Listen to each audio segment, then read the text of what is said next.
अपदीपो भव। ये पंक्ति आपने ज़रूर सुनी या पढ़ी होगी।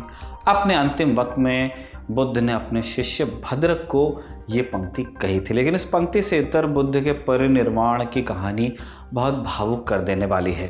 बुद्ध जिन्होंने हिंदुस्तान या इससे कुछ अधिक व्यापक फलक ने तो पूरे विश्व को अपनी शिक्षाओं से बदल डाला।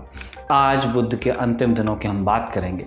कैसे हुई थी उनकी मृत्यु और 84,000 स्तूपों में फैले उनके अवशेषों का क्या हुआ, ये सब हम आज जानने वाले हैं। नमस्ते, मैं हूं निखिल और आप देख रहे हैं ऐतिहासिक किस्सों कहानियों से जुड़ा हमारा रोजाना का शो तारी।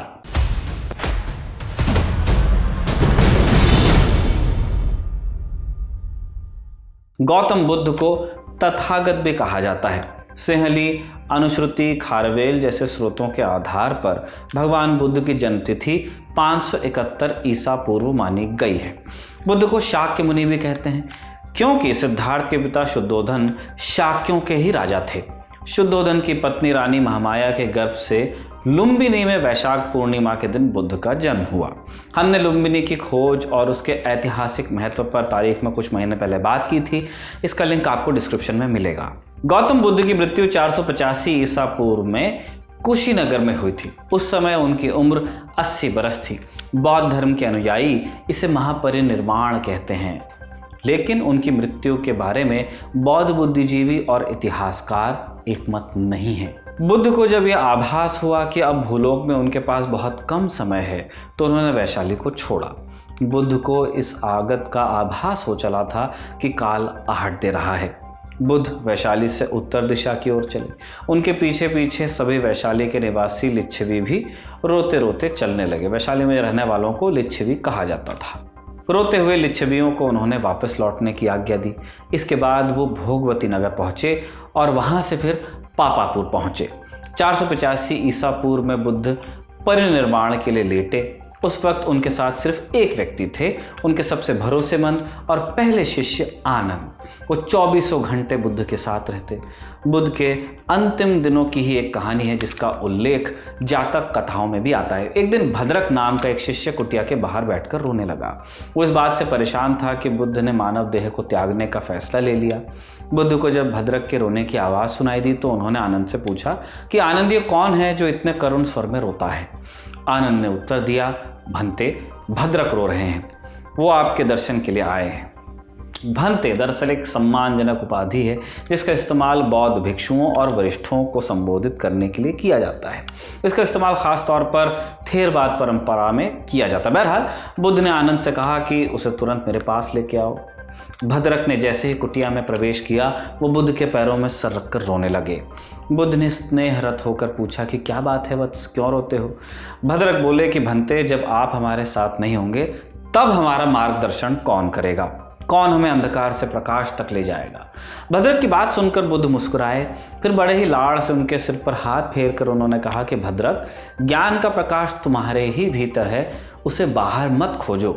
जो अज्ञानी लोग ज्ञान को तीर्थों, देवस्थानों या गुफाओं में भटक कर खोजने का प्रयास करते हैं, उनके हाथों सिवाय निराशा के कुछ नहीं लगता। इसके इतर मन, वचन और कर्म से एकनिष्ठ होकर साधना करने वालों को अपने आप ही ज्ञान का बोध होता है। भद्रक ने बुद्ध के इस महत्वपूर्ण उपदेश को सदा के लिए गांठ बांध लिया और दुख से मुक्ति पाई। अपदीपो भव यानी अपना प्रकाश खुद बनो। ये बुद्ध का अंतिम उपदेश था, लेकिन ये भी एक मत है कि ये अंतिम शब्द नहीं थे जो बुद्ध ने कहे। कहानी है कि प्रवास के दौरान एक चुंद नाम के लोहार ने उन्हें खाना खिलाया। इस खाने की वजह से बुद्ध की तबीयत बिगड़ गई। बुद्ध की उम्र तब 80 बरस थी और उन्हें भान हो गया था कि इस देह का समय पूरा होता है।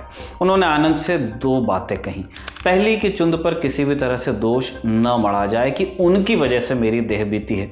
बुद्ध ने कहा, ये मेरा कर्म था। बुद्ध कहते हैं कि ये तो चुंद के सत्कर्म हैं कि उन्होंने मुझे धरती का आखिरी भोजन खिलाया। काल की इस कुंडी को बुद्ध ने सुना और अपनी दूसरी इच्छा में बुद्ध जाहिर करते हैं कि परिनिर्वाण के बाद दुनिया भर में सिर्फ 4 जगहों से वो नाता रखने चाहते हैं। इसमें से पहली जगह थी लुम्बिनी, जहाँ 571 ईसा पूर्व में उनका जन्म हुआ।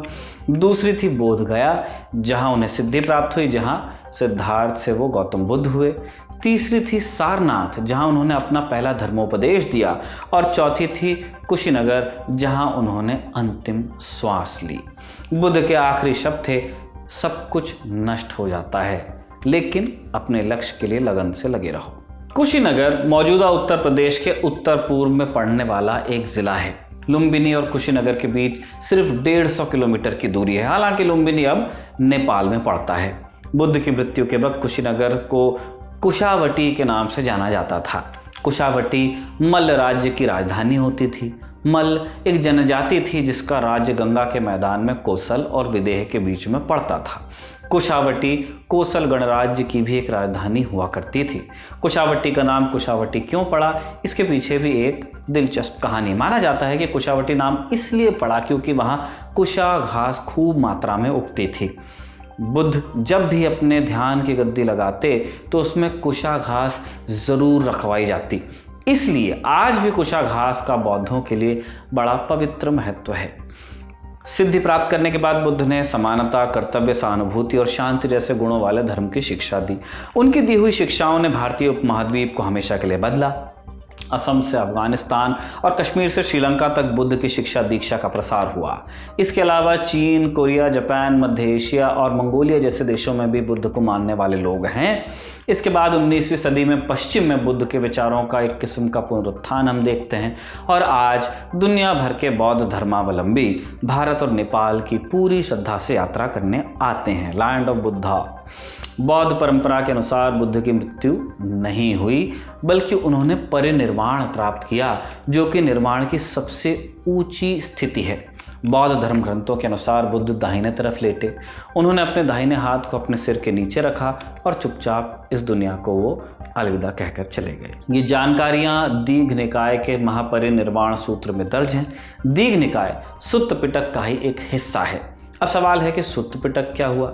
दरअसल सुत्त पिटक बौद्ध धर्म की थेरवाद शाखा का एक प्रमुख ग्रंथ है। थेरवाद के अलावा बौद्ध धर्म की 2 और शाखाएं हैं, एक है महायान और दूसरी है वज्रयान। बुद्ध के परिनिर्वाण के बाद मल्लाओं ने उनके अंतिम संस्कार से पहले महाकश्यप का इंतजार किया, जो कि बुद्ध के सबसे पुराने शिष्यों में से एक थे। इस बीच कई लोग बुद्ध के प्रति अपना सम्मान प्रकट करने आते रहे, दर्शन करते रहे। बुद्ध के अंतिम संस्कार के बाद मल्लों ने बुद्ध के सारे अवशेष अपने पास रखने की कोशिश की, लेकिन तब तक वहाँ 7 गुट और आ गए थे और हर गुट बुद्ध के अवशेषों पर अपना दावा ठोक रहा था। सोचिए, उस व्यक्ति का पूरा जीवन यही समझाने में गया कि इस सब में कुछ नहीं रखा, लेकिन 7 गुट हैं और वो दावा ठोक रहे हैं। पीपल ट्री में छपे अपने लेख में कुरुश दलाल बताते हैं कि वहाँ लगभग युद्ध जैसी स्थिति पैदा हो गई थी कि कौन रखेगा अस्थियाँ। इस असहज स्थिति का निपटारा करने आए द्रोण, जो कि एक ब्राह्मण थे। उन्होंने बुद्ध के अवशेषों को 10 हिस्सों में बांटा। 8 हिस्सों में बुद्ध की हड्डियां थी, 1 हिस्से में अस्थियां थी और अंतिम हिस्से में एक सांचा था जिससे कि मिट्टी के बर्तन बनते थे। इसके बाद इन अवशेषों को 8 स्तूपों में सुरक्षित रख दिया गया, जो अलग अलग जगह बनाए गए थे। बुद्ध के अवशेष किन किन में बटे, अब उनकी सूची हम देते हैं। कपिलवस्तु के शाक्य, द्रोण ब्राह्मण, कुशीनगर के मल्ल, पड़ोसी राज्य मगध के राजा अजातशत्रु, वैशाली के लिच्छवी, अलकप्पा के बुलाए जिन्हें बुली भी कहा जाता था, रामाग्राम के कोलिया और पावा के मल्लाओं के बीच ये बांटे गए थे।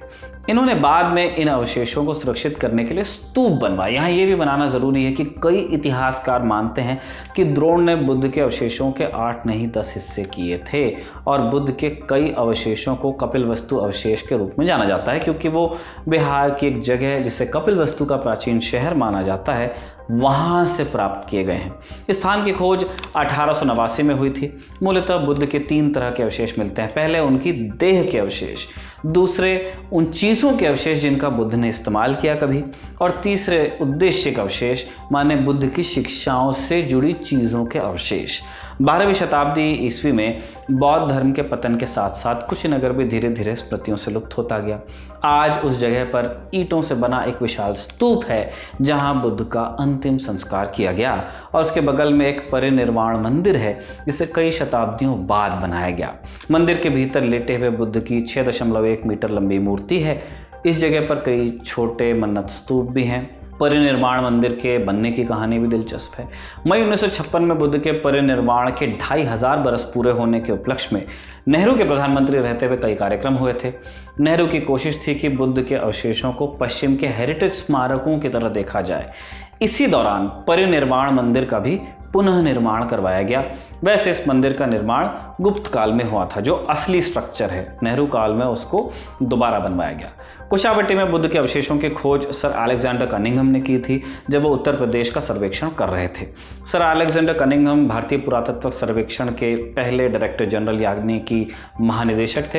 हालांकि कनिंघम ने जो मूर्ति पहचानी थी उसके बारे में 637 ईस्वी में चीनी बौद्ध भिक्षु ह्वेन सांग ने पहले ही लिख दिया था और उन्हीं के पंचचिन्हों पर चलते हुए कनिंघम पहुंचे थे कुशीनगर। कनिंघम ने 1877 में यहाँ खुदाई करवाई। इसके बाद उन्होंने स्तूप और मंदिर दोनों को संरक्षित करवाया। बौद्ध धर्म ग्रंथों के अनुसार कुशीनगर में मल्लों द्वारा बनवाया गया स्तूप मौर्य सम्राट अशोक द्वारा 260 ईसा पूर्व में अपनी यात्रा के बाद खोला गया था। अशोक का काल 269 ईसा पूर्व से 232 ईसा पूर्व तक माना जाता है। अशोक ने रामग्राम स्तूप को छोड़कर सभी मूल स्तूपों को फिर से खोला और उनमें रखे अवशेषों को 84,000 स्तूपों में वितरित करवाया। ये स्थल सदियों तक बहुत महत्वपूर्ण बना रहा और बाद में कुषाणों और गुप्त वंश के शासनकाल में इसका विस्तार भी हुआ। चलते चलते ये भी बता देते हैं कि कुषाण काल था 230 ईसा पूर्व से 60 ईसा पूर्व तक। वहीं गुप्त वंश का काल था 4वीं से 6वीं शताब्दी तक। बुद्ध के जाने के बाद उनकी रिक्तता को भरा उनके विचारों ने।